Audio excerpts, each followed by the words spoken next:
မင်္ဂလာပါခင်ဗျာဒီနေ့မှာတော့အရှိတောင်အာရှရဲ့တမိုင်းဝင်အပြောင်းအလဲတစ်ခုအကြောင်းကိုတင်ဆက်ပေးသွားမှာပါ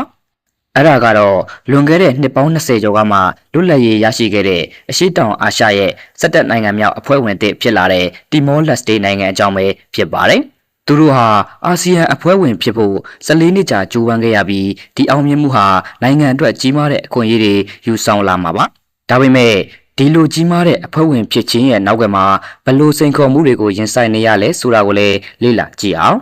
ပထမဆုံးအနေနဲ့တီမောလက်စတေဟာစီးပွားရေးအရကြီးမားတဲ့အခွင့်အလမ်းကြီးတစ်ခုကိုရရှိလိုက်ပါပြီအာဆီယံဟာစုစုပေါင်း GDP ဒေါ်လာ4 trillion ကျော်နဲ့လူဦးရေတန်း690ကျော်ရှိတဲ့အရန်ကြီးမားတဲ့ဈေးကွက်ကြီးပါအဖွဲ့ဝင်ဖြစ်သွားတဲ့အတွက်တီမောလက်စတေရဲ့ကုန်ပစ္စည်းနဲ့ဝန်ဆောင်မှုတွေဟာဒီဈေးကွက်ထဲကိုအခွန်သက်သာစွာနဲ့တိုက်ရိုက်ဝင်ရောက်နိုင်ပါပြီ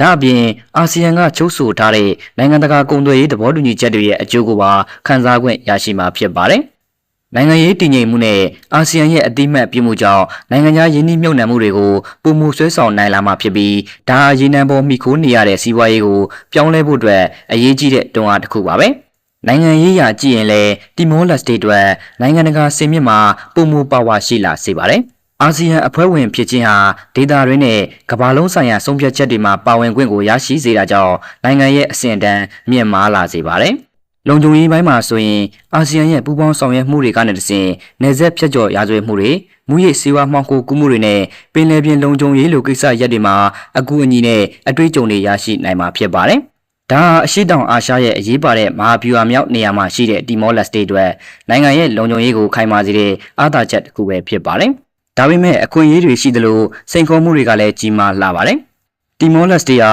အာဆီယံမှာ GDP အနည်းဆုံးနိုင်ငံဖြစ်နေသေးဖြစ်ပြီးစည်ရဲမွေးတည်မှုနှုန်းကလည်းမြင့်မားနေပါတယ်။ဒါကြောင့်အာဆီယံရဲ့အခြားဖွံ့ဖြိုးပြီးနိုင်ငံတွေနဲ့စီးပွားရေးအရရှင်ပြိုင်နိုင်မှုဆိုရင်ပြည်တွင်းစီးပွားရေးကိုအားကောင်းအောင်အမြန်ဆုံးတည်ဆောက်ရပါလိမ့်မယ်။အခြေခံအဆောက်အုံပိုင်းမှာဆိုရင်လမ်းမဆက်သွယ်ရေးလျှက်စစ်နဲ့ဆက်သွယ်ရေးစနစ်တွေဟာအာဆီယံစံနှုန်းတွေနဲ့ကိုက်ညီဖို့ကြီးမားတဲ့ယင်းနှိမ့်မြုပ်နှံမှုတွေလိုအပ်နေပါသေးတယ်။အုပ်ချုပ်ရေးပိုင်းဆိုင်ရာစိန်ခေါ်မှုတွေကိုကြည့်မယ်ဆိုရင်လည်းအာဆီယံမှာနှစ်စဉ်ကျင်းပတဲ့အစည်းအဝေးပေါင်း1000ကျော်ကိုတက်ရောက်နိုင်ဖို့ဝန်ထမ်းအင်အားနဲ့အင်္ဂလိပ်စကားပြောကျွမ်းကျင်မှုမြင့်တင်ရေးဟာအရေးပါနေပါတယ်။ဒါအပြင်အဖွဲ့ဝင်ကြီးပေးဆောင်ခြင်းနဲ့တန်ယုံများဖွင့်လှစ်ခြင်းလိုကုန်ကျစရိတ်တွေဟာနိုင်ငံရဲ့ဗဏ္ဍာရေးပေါ်ဖိအားဖြစ်စေပါတယ်။အရေးကြီးဆုံးကတော့အဖွဲ့ဝင်လိုအပ်ချက်အရနိုင်ငံရဲ့ဥပဒေတွေနဲ့မူဝါဒတွေကိုအာဆီယံရဲ့စီမင်းတွေနဲ့ကိုက်ညီအောင်ကြီးမားတဲ့ပြုပြင်ပြောင်းလဲမှုတွေဇက်တိုက်လှုပ်ဆောင်သွားဖို့လိုအပ်နေတာပါပဲ။နောက်ဆုံးအနေနဲ့ပြောရမယ်ဆိုရင်တီမောလက်စတေအတွက်အာဆီယံအဖွဲ့ဝင်ဖြစ်ခြင်းကရေနံခေတ်ကုံဆုံးသွားချိန်မှာနိုင်ငံရဲ့စီးပွားရေးကိုပြန်လည်အသက်သွင်းဖို့အတွက်အရေးပါတဲ့ထွက်ပေါက်တစ်ခုပဲဖြစ်ပါတယ်။ဒီအခွင့်အရေးတွေကိုအပြည့်အဝအသုံးချနိုင်ဖို့ဆိုရင်